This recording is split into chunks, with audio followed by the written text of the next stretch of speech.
you would have had a catastrophe. You probably would have had a bankrupt country. You are so damn lucky that I won that election. I'm telling you. It's actually true. So that is a very healthy-sounding Donald Trump talking at the McDonald's Impact Summit, which I imagine is the impact that McDonald's has on your waistline and your bowel movements. I don't know. I've never been invited or whatever, but they seem to like Donald Trump. And his point there was, we would all be, our country would be bankrupt if I hadn't got elected and instituted massive tariffs that have been effectively a tax to the tune of hundreds of billions of dollars on American taxpayers. That doesn't make any sense to me. I don't think a lot of people were crying out for additional taxes on the things that they buy every day and need to.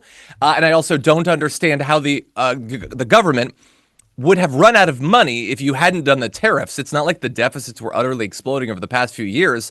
And if you were concerned about government revenue, I think that giving a tax cut of $4.5 trillion to the wealthiest people in the country is a weird way to go about solving it. But that's the weird elitism of Donald Trump. He goes into a room with a bunch of people who own McDonald's franchises and probably do stand to benefit from those tax cuts, and then talks about his policies, which have screwed over many of his base, and he knows that they're mad about it, and then tells them they should be happy for the things that he did. It's very strange. We have a little bit more. Take a look. Chief executive and your chairman and everybody else, they tell me the prices at McDonald's are coming down. It's moving down. We're looking at affordability. We're going to bring it down for everybody because not everybody understands the fact that a great stock market is great for everybody. And wages for hourly workers are rising at the fastest pace in 60 years. And sometimes you might say, was that good or bad? It's great for you. The minimum wage thing you'll have to be talking about. You're going to have to fight. We were talking about California, Gavin Newsom from California. And I knew he's laying siege on the minimum wage. And you people probably know, because that's a very complex subject, and you people probably know better than anybody the impact one way or the other, good or bad. And you're going to let your local congressmen, your senators know about it. Okay, so I apologize for making you listen to all that because, man, Grandpa is just all over the place. He is stumbling. So he's like, okay, we got to get prices down because the stock market being up is good for everyone. Those don't have anything to do with each other. And most people have long since given up on the stock market going up being good for everyone. That's just not how it works. Then he says, and isn't it awesome that prices are going down at McDonald's, which they're not. We're going to get to that. So he's just lying. And then it's great that wages are going up. Yeah, higher wages. Oh, also the minimum wage. You guys are going to want to stop that from going up. Gavin Newsom, he's trying to raise the minimum wage. He's new scum. Everybody laughs. So which is it, Trae? Is it good that wages are going up? Or should the elites rally to kneecap that and make sure that people don't get paid more? I'm very confused. Yeah, I mean, I needed you to do what you just did and give like an actual summary or translation of what he was even trying to say there, because I sort of, spaced out halfway through. I couldn't really follow it. I mean, like you said, yeah, as soon as you start talking about how wages are going up, that's good. In my head, I was like, but y'all want to keep wages down, don't you? And then he immediately pivots to, like, of course, minimum wage. But then he, like, backed off of that series and be like, you guys know, you'll do whatever, you'll do something. But I'm just assuming, though, I don't know. I'm unaware of the McDonald's Impact Summit. I also have never been invited.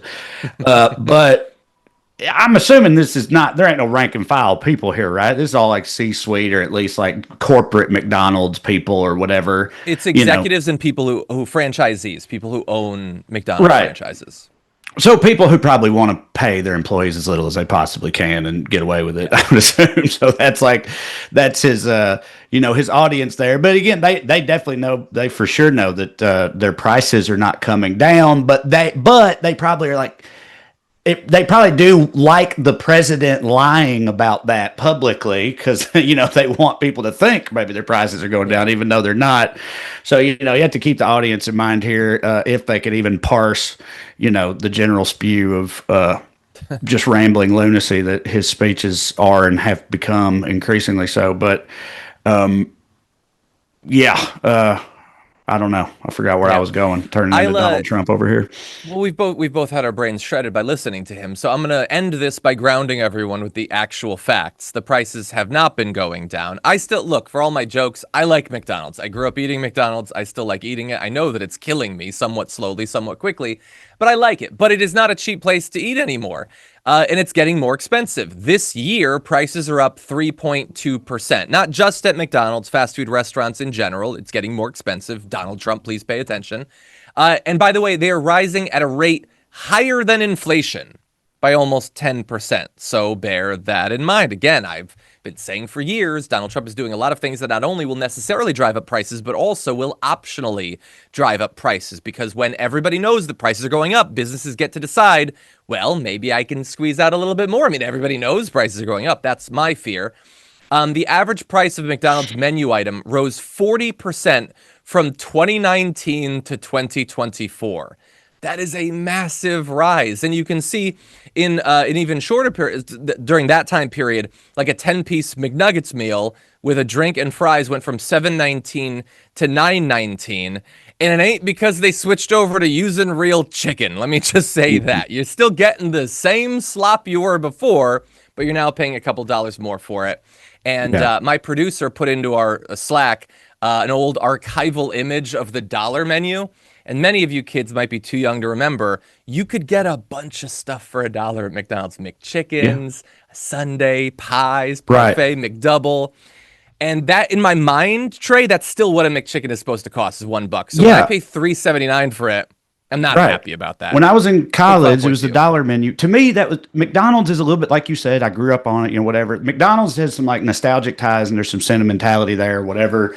But a lot of these other fast food brands, I don't understand. I don't know how this is supposed to be sustainable or whatnot, because not to throw a complete stray to this company, but like using Subway as an example, the only reason to go to Subway was that you could get a foot long for $5, right? Yeah. $5 foot long. You only went there because it was $5, not because it was good. Now in like California, they're like $18 or whatever. They're like, you know, 10 to 18. And yes, like the McChicken, you got it because you could get it for $1 and like a McDouble for another $1 and a fry for $1. Now you spent $3. You got like, you know, enough to make yourself. That was the point of it. If it's all expensive as hell, just eat somewhere else. Get something else. Burger. There's no point in eating this stuff if it's expensive. I don't get how this is supposed to be a sustainable long-term, you know, strategy for them. If you enjoyed that, then make sure that you never miss another video by subscribing. And if you want a little more, consider hitting the join button and becoming a member. So you're probably wondering, why would I do that? Well, when you do that, you get access to bonus content that I make every single week, and it's a lot of fun. You get custom emojis and more. If you join at tier 3, by the way, you even get access to a monthly member hangout with myself. And you'll get all that going forward, but you'll also unlock years of the back catalog that is literally 100 or more bonus clips and top 10 lists and debates and more. So what are you waiting for?